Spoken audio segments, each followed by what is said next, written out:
Meu nome é Ryan. Isso aconteceu há 3 anos, quando eu tinha 17 anos e meu irmão Chris tinha 19. Nós moramos em uma cidade pequena, cercada por florestas. Não acontece muito por aqui. Então, jovens como nós se entediam facilmente. Há uma trilha perto de nossa casa que leva para a floresta. Ela vai por vários quilômetros. As pessoas dizem que há construções antigas e coisas estranhas escondidas bem no fundo das árvores. E sempre falamos sobre explorar isso. Mas nunca fizemos até um fim de semana de outubro. Não tínhamos nada para fazer. E Chris disse que finalmente deveríamos verificar a casa de que ele ouvira falar de outros garotos da escola. Era um dia frio e nublado. As folhas estavam todas mudando de cor, então era uma boa caminhada panorâmica. Na verdade, levamos água e lanternas. Dissemos para nossa mãe que íamos fazer uma caminhada e saímos por volta das 3h da tarde. O sol se põe cedo em outubro, então achamos que teríamos cerca de 2 horas para ir e voltar. A caminhada começou normal. Não era a primeira vez que eu caminhava por aquelas florestas, mas depois de uns 10 minutos comecei a me sentir estranho. Sentia como se já tivesse caminhado por aquela trilha antes, como se me lembrasse daquela caminhada e da conversa com meu irmão. Até quando encontramos um poste de cerca quebrado no caminho, eu senti que lembrava exatamente aquele momento. Mas eu nunca tinha estado naquela trilha antes. Eu tinha certeza disso.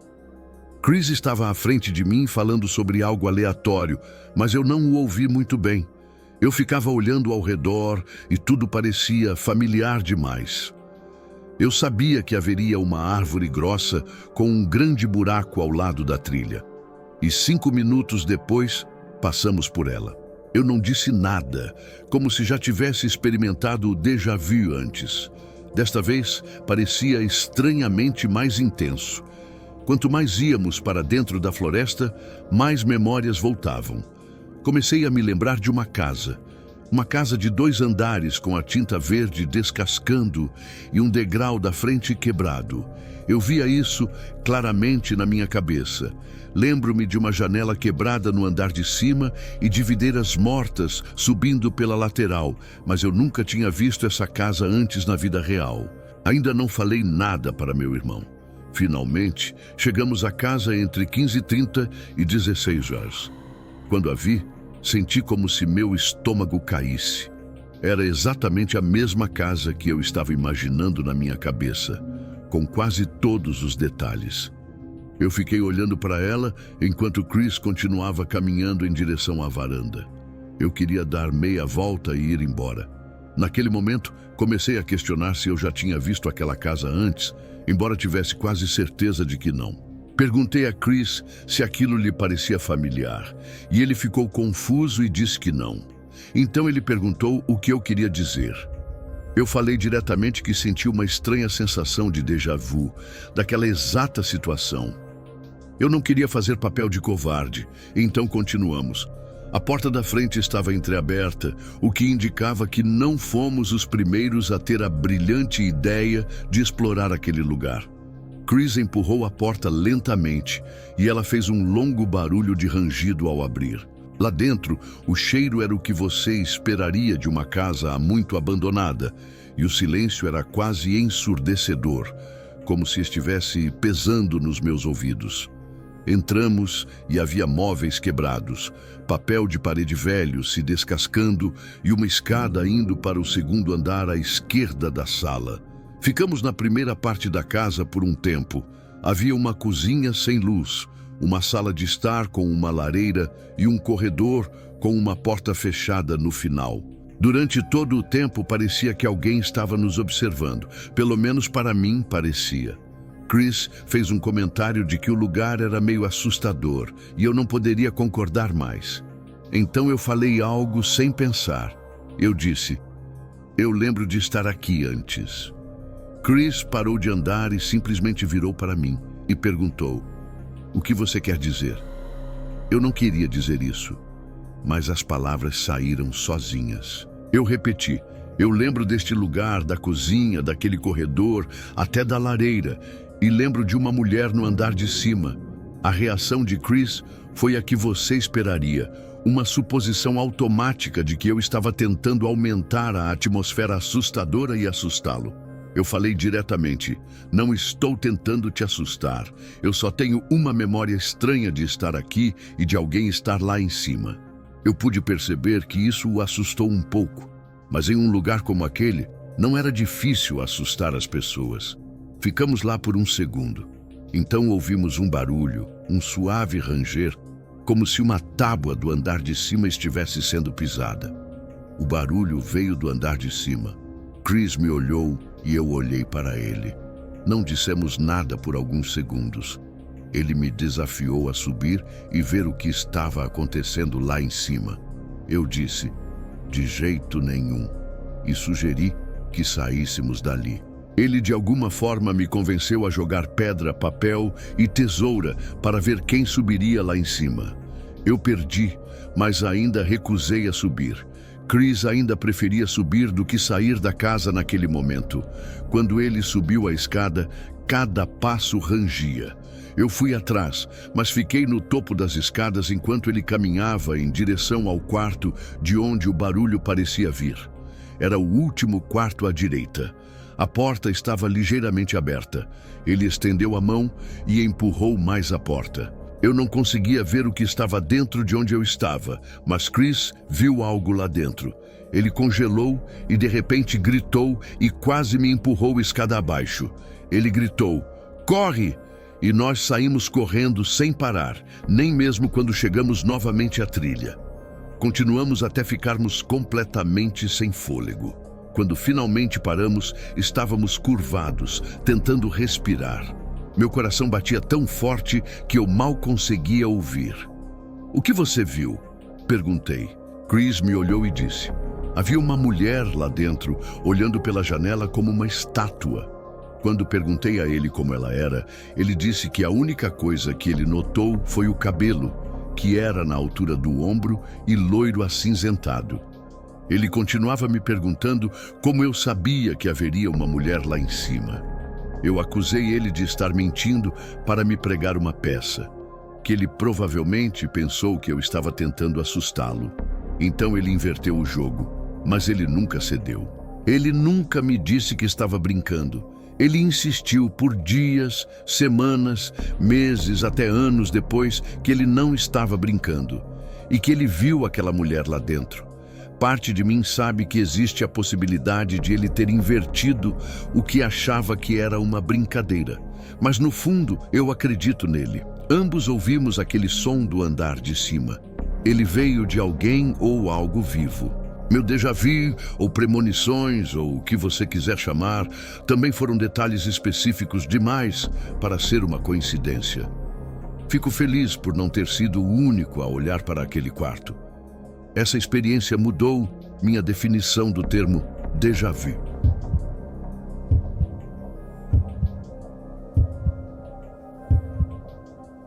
Antes de trabalhar com TI, passei 2 anos fazendo turnos noturnos em uma casa de repouso para idosos no norte do estado de Nova York.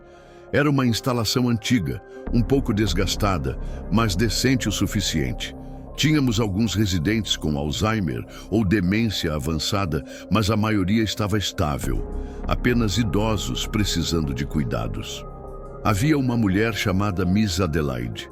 Ela tinha 87 anos, era quase lúcida, muito doce e se mantinha afastada dos outros. Ela tinha uma foto desbotada de um garoto jovem na sua mesa de cabeceira que ela dizia ser seu neto, mas ninguém nunca a visitava. Nos primeiros meses, desenvolvi uma rotina. Rodadas à meia-noite, checagens de pacientes a cada hora.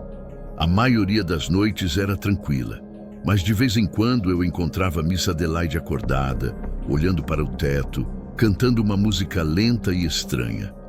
Uma noite, por volta das 2h15 da manhã, encontrei-a sentada com os olhos bem abertos. Quando perguntei se ela precisava de algo, ela respondeu sem piscar: "Você já me perguntou isso. Você pergunta todo dia, mas hoje é diferente." Eu senti uma sensação estranha no meu estômago, como se ela estivesse lendo um roteiro do meu futuro. Ri nervosamente e ofereci água. Ela recusou e disse: "Você deveria lembrar dessa parte." Eu contei para meu supervisor, mas ele desconsiderou como confusão ou conversa do estado de sonho. Mas, na noite seguinte, eu recebi a mesma resposta dela, palavra por palavra. Na terceira noite ela se foi. Passou enquanto dormia por volta da 1h50 da manhã. Quando fui para o quarto dela para as checagens, a cama estava recém-feita e seus pertences já estavam embalados. Não consegui parar de pensar no que ela disse. Fiz uma pesquisa nos registros antigos e nas notas arquivadas. Descobri que outro membro da equipe notou algo semelhante em seu arquivo de anos atrás. Sempre à noite, por volta das 2h, ela repetia frases e previa ações exatas, e uma vez até disse o nome de uma nova enfermeira antes que ela se apresentasse. Uma entrada de 2013 dizia que ela disse: "Eu lembro dessa versão. Você faz a sua pausa às 3h07. Você sempre faz." E de acordo com a nota, a enfermeira olhou para o relógio e era 3h07. Eu não sei o que estava acontecendo com Miss Adelaide. Eu realmente não acredito no paranormal, mas parecia que ela estava em algum tipo de loop ou falha. Não consigo explicar isso, mas acho que ela estava presa, assistindo sua vida se desenrolar de novo e de novo, esperando que terminasse de forma diferente. Agora, trabalho atrás de uma mesa, mas ainda sinto de vez em quando uma onda de déjà vu. E quando sinto, paro e escuto, porque talvez não seja apenas um truque do cérebro, talvez seja uma mensagem. Talvez seja Miss Adelaide ou alguém como ela, tentando se comunicar através das linhas do tempo, tentando nos lembrar de que já estivemos aqui antes. E não terminou bem. Conheci pessoas que trabalharam naquele mesmo lar de idosos anos depois. E sem que eu dissesse nada, elas mencionaram que costumavam ter sonhos estranhos à noite enquanto trabalhavam lá. Uma até disse que um paciente avisou que ela seria demitida em breve. E ela foi demitida uma semana depois por corte de pessoal. Ela não lembrava o nome do paciente.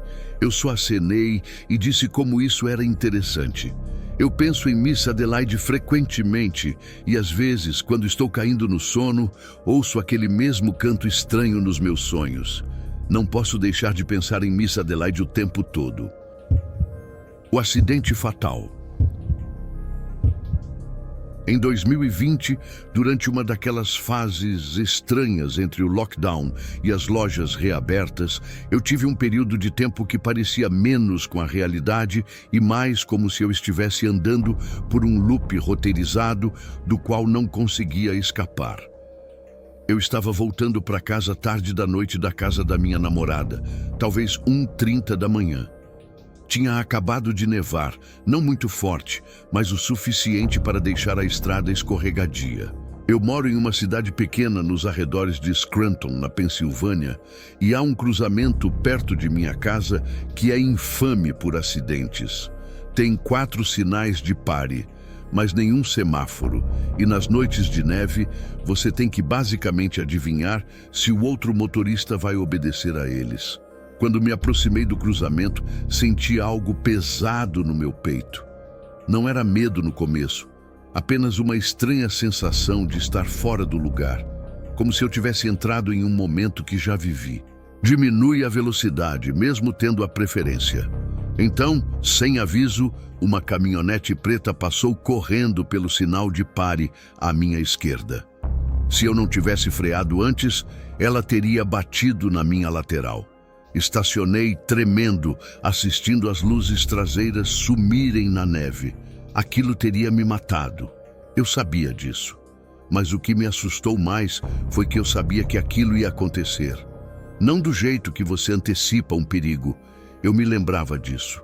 Lembrava dos detalhes, como o metal esmagando, o vidro estourando e o airbag batendo no meu rosto. Nada disso aconteceu, mas eu me lembrava disso como um fato. Pensei que fosse estresse, a pandemia, o isolamento, qualquer coisa. Mas então, algumas noites depois, tive outro episódio. Estava em um semáforo vermelho e me lembrei da música que ia tocar no rádio antes que ela tocasse. Lembrei de uma mulher que estava andando com seu cachorro do outro lado da rua, mesmo sem poder vê-la ainda.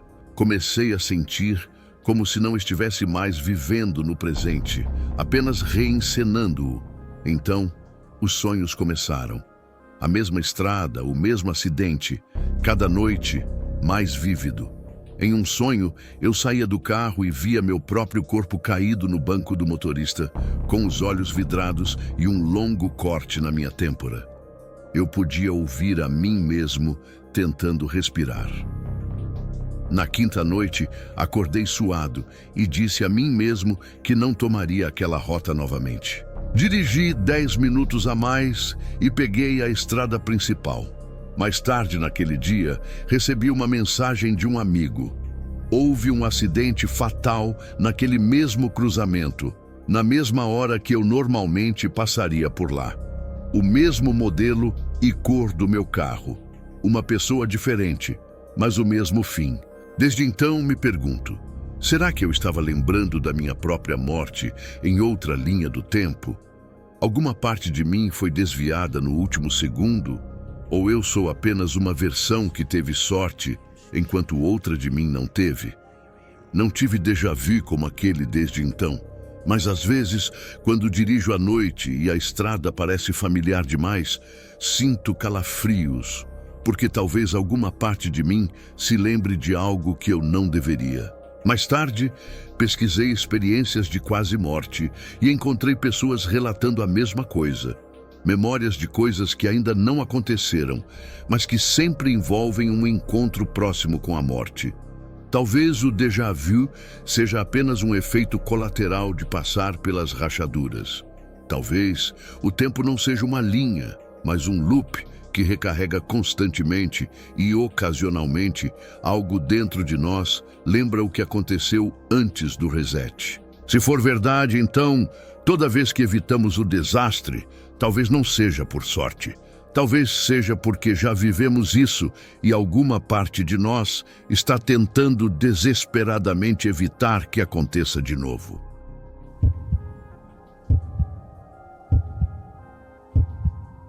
Déjà vu é aquela sensação estranha e passageira de que você já viveu um momento antes. Todos nós já experimentamos isso. A maioria das pessoas desconsidera como um erro do cérebro ou uma coincidência. Mas às vezes, a sensação é diferente, como se a realidade estivesse se repetindo de uma maneira que não deveria. Estas são 4 histórias, supostamente reais, de déjà vu que não desapareceram, mas, em vez disso, se transformaram em algo aterrorizante. Eu geralmente não falo sobre isso com as pessoas por causa da loucura que parece, mas algo aconteceu comigo em 2017 que me fez questionar não apenas minha sanidade, mas a própria estrutura da realidade. Eu morava em um complexo de apartamentos bem decadente, no centro de New Jersey. Um prédio de 3 andares de tijolos, que provavelmente não era reformado desde os anos 80, o tipo de lugar onde as luzes do corredor zumbem suavemente e cada porta tem pintura descascada e fechaduras desiguais. Eu morava lá com meu colega de quarto, Nick, que trabalhava como segurança no turno da noite para um armazém nos arredores da cidade. Na maioria das noites, a casa era minha. Era uma noite de quinta-feira, no começo de fevereiro, quando cheguei em casa um pouco mais tarde do que o usual. Lembro de subir as escadas e ser atingido por um cheiro que eu não sentia há anos. Borracha queimada, misturada com algum tipo de limpador cítrico. Esse cheiro desencadeou algo em mim. Uma memória estranha e repentina que parecia pertencer a outra pessoa.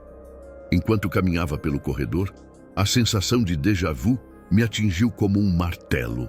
Não apenas um lampejo de familiaridade, mas uma sensação avassaladora de que eu já havia vivido exatamente aquele momento antes, em cada detalhe minucioso. Parei cerca de 1,5 metros da minha porta e congelei. Eu sabia o que aconteceria a seguir. A luz acima de mim piscará 2 vezes. Uma mulher do andar de baixo gritaria algo abafado e depois riria.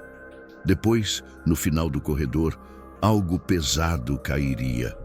Um estrondo metálico surdo. E aconteceu exatamente naquela ordem, exatamente como eu sabia que aconteceria. Lembro de ficar parado lá, sem nem sentir medo, apenas confuso. Pensei que talvez tivesse sonhado com aquilo, mas no dia seguinte aconteceu de novo. Dessa vez, eu estava assistindo TV, comendo comida chinesa de ontem, e de repente sabia a cena que iria acontecer antes de acontecer. As falas, o barulho de fundo, até o momento exato em que um celular vibraria na minha mesa de cabeceira. Nos 5 dias seguintes, esses momentos se tornaram mais frequentes. Comecei a anotá-los, testando a mim mesmo, e toda vez eu estava certo. Sabia coisas que não poderia saber, como o momento exato em que Nick me mandaria uma mensagem ou o momento em que o cachorro do vizinho começaria a latir. Mas não eram memórias. Eram lembranças de algo que eu ainda não havia vivido. Foi então que os sonhos começaram. Sonhei que estava deitado na cama e a porta se abriu. Nick entrou, pálido e suando, e disse: "Há alguém no prédio."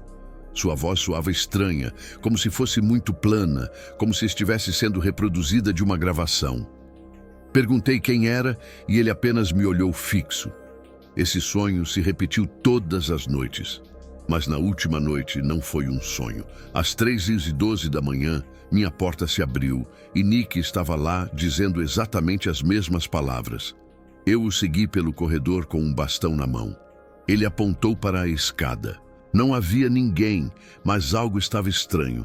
As sombras não se moviam como deveriam. Chamamos a polícia. Nada.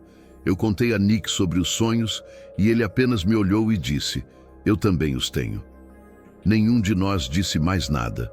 O déjà vu acabou naquela noite, mas desde então, às vezes, eu vejo um lampejo de algo. Uma memória, uma sensação, um barulho, e me pergunto se estou prestes a lembrar de algo antes que aconteça novamente. Porque se aquela porta se abrir de novo e eu ouvir aquelas palavras, não sei se serei capaz de seguir desta vez. Comecei a questionar se o que chamamos de memória é, na verdade, apenas o nosso cérebro acessando linhas do tempo empilhadas uma sobre a outra, como camadas de papel de parede velho, cada camada sangrando levemente para a próxima. Às vezes, acho que o corredor em si é algum tipo de ponto fraco, uma costura entre 2 versões da realidade. Eu me mudei 6 meses depois daquela noite. Já passei de carro por aquele prédio mais de uma vez.